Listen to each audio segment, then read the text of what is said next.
I'd like to take you back to the moment where the mainstream media conjured up what I would call an amazing conspiracy theory. So it started with Cameron Bates, allegedly a journalist from the Townsville Bulletin, wonderful Murdoch media. Friend says counsellor likely mystery guest on conspiracy show. I like the fact that they use that term. It's very good because what they've actually done is create a conspiracy theory here. You know, lengthy, wide-ranging and rambling interview again to try and dismiss the idea that we were having a wonderful discussion. But apparently I stumbled at a 30-minute mark. Can you imagine these poor buggers having to sit through one of our podcasts, desperately trying to find something to turn against poor Troy? And I outed Blackboard's real identity because Tracy was actually there and I read her name instead. That's what actually transpired. They even got upset when I mentioned that the Townsville Bulletin was making a mountain out of bullshit molehill. Troy was allegedly got a DV charge laid against. There was no conviction. There's nothing. It's a big nothing burger. But they wrote an article about it as if that was it. Like, just so desperate to attack the man in any way, shape, or form. And of course, I've gone, well, this is ridiculous. Anybody with half a brain can see there's no charge. Bloke in the world will tell you these days that all you need to do is fart near a woman and you'll have a DV charge on you. 3.5 minutes in media time is an eternity. You've really got to have something special and amazing. And old mate really thought he had something special and amazing to do a 3.5 minute expose on Troy Thompson being Blackboard. One of the funniest things I've ever seen. Actually, almost as funny as the phone call, which you'll see my response. And I still cannot believe he actually put this in the article, not once, but twice. There has been another bizarre twist involving Townsville's under siege mayor.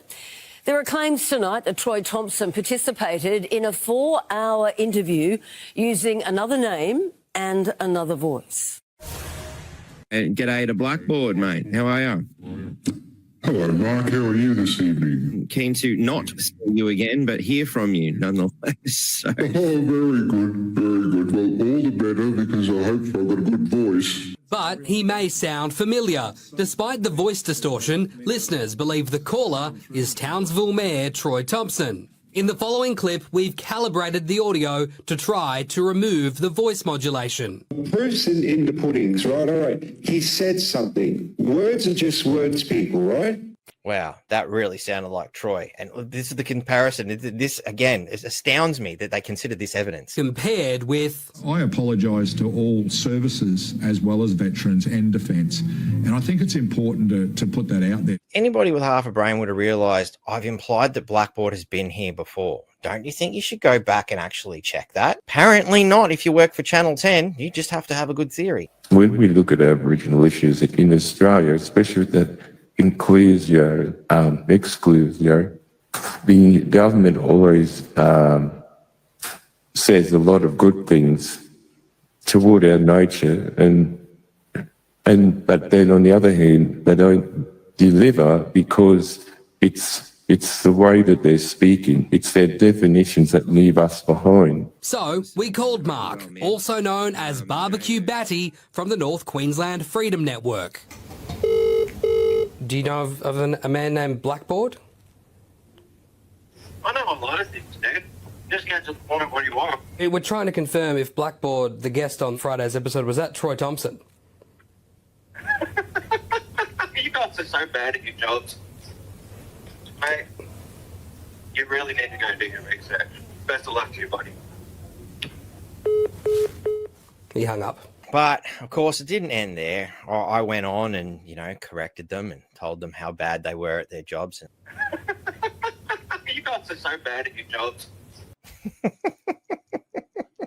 I'm never going to stop laughing at that. It's like I'm going to be on my deathbed laughing. Do you remember that time that bloody moron from Channel 10? Yeah, I can't help it. Obviously, I called the next podcast the Troy Thompson Conspiracy Theory because that's exactly what it was. It's comparable to, when you see some like toothless looking hillbilly dude, with a little airplane flying around in orange trying to convince you that the world's flat because the airplane flew upside down. This is a little segment from their response to me telling them that they've conjured up a conspiracy theory. But Troy Thompson has plenty of support, including those from the fringe online platform called the North Queensland Freedom Network. Its podcast host has denied any suggestions that a special guest with his face and voice disguised under the name Blackboard was in fact Troy Thompson when we made this phone call last week. We're trying to confirm if Blackboard, the guest on Friday's episode, was that Troy Thompson?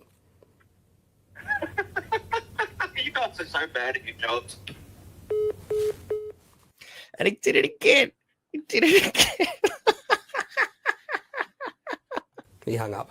Accusing 10 News First of peddling a conspiracy. Yeah, because I didn't tell you peddled a conspiracy. It was a conspiracy theory, mate. Come on. This guy really is an intellectual void. It's kind of where information goes to die. I couldn't remember his name. I don't think it's worth remembering, to be honest. This guy's a f***ing idiot. But podcast host Barbecue Batty knows a thing or two about conspiracy theories. The whole idea of trust the science is about as stupid as you could get. And claims Blackboard is an Indigenous truth teller. Blackboard has been on this channel before. He's attempted to make me look bad, but what he's really done is given me a wonderful opportunity to demonstrate to the public how they take a little piece of something and try to make you look bad. So in this instance, he's tried to say, I'm a conspiracy theorist because I've said trust the science is ridiculous. Now, listen to the whole piece in context. I mean, what sort of a society are we living in where we're told, nah, trust the experts? And the experts, time and time, have been proven to be wrong. Well, it goes against the fundamental principles of science, as I was discussing on our Friday night podcast with the scientist, you know, where the whole idea of trust the science is about as stupid as you could get, you know. I mean, if we said, all right, cool, let's trust the science, for example, you know, whatever Isaac Newton come up with, that's the end of it. No more scientific research required. Newton got it sorted, you know. But it turns out, you know, bloody Einstein come along with some new things that challenge that idea, you know. But now people are coming along and challenge what Einstein said as well. And that's science, you know, challenging the idea and going, hang on, let's move on, let's advance. That's science is supposed to be about that kind of advancement. If you're not allowed to challenge it, how are you supposed to advance as a society? Very different to the way they would paint the picture, don't you agree? But it's important to paint the picture of exactly the kind of people we've been dealing with here. But without further ado, let's bring in the elected mayor of Townsville, unfortunately currently suspended, Troy Thompson himself. How are you, buddy? G'day, Mark. How are you? I'm very well entertained to answer that question, and very glad to have you on the show again. No, it's great. It's good to be here. It's been a journey, that's for sure. Oh, yeah. Oh, yeah. So I guess the question on everyone's mind after that is, are you Blackboard? Look, if I said if I said no, they'd say I am. If I say yes, they'll make up something else. So there's, like you said, there's always snippets. No, I'm not. Never will be. I will say to anything I say tonight is my comment, my view, and it's not that as mayor of Townsville. I'm not an elected official at this stage, I should say. Did you want to speak to what transpired the first time on the podcast, which they've run with in an astounding level? I mean, you've come out and you've apologized and said, look, you made the mistake, you got it wrong. You know, I think we're all capable of having a little memory lapse from time to time with, you know, how long we did this and how long we did that. Yeah, look, it is. And to be fair, it was the first time that I'd had any length of time with any form of media. We made it very clear from the beginning that we didn't agree with the Bulletin and a lot of the mainstream media, and we weren't getting any traction with any of those because we weren't the people that were supposed to be elected. And I talk to people all the time about my current affair interview as well. And, you know, the snippet was 7 minutes were played, but what we learnt from our first interview with yourself was record it and make it available to the general public so they can hear the whole context of what he said. And when people actually see that, and I've put that up on several occasions, they pretty much understand that, look, one, it was a long time ago, but at the end of the day, 30 minutes is 30 minutes, not 7. So listen to the whole story before you make your evaluation. The transparency that is now coming out is demonstrating why I put a petition together to dismiss Townsville City Council. Townsville City Council have seemed to be ducking and weaving more often than anything. To me, it seems mainstream media are in defense of them, you know, compared to the full-on onslaught that they threw at you. You know, I mean, was there any time during your tenure, even leading up to it, that the mainstream media said anything nice? Look, I don't think so. And it's funny, before the election, I had conversations with the now Premier, and other members of the parliament, and they couldn't believe the intensity, the amount of front pages, and the negativity, and to be standing. And look, I look at that journey now and think to myself, well, if you haven't got me then, you're not going to get me now. I think the media just didn't want me there. That's what it came down to.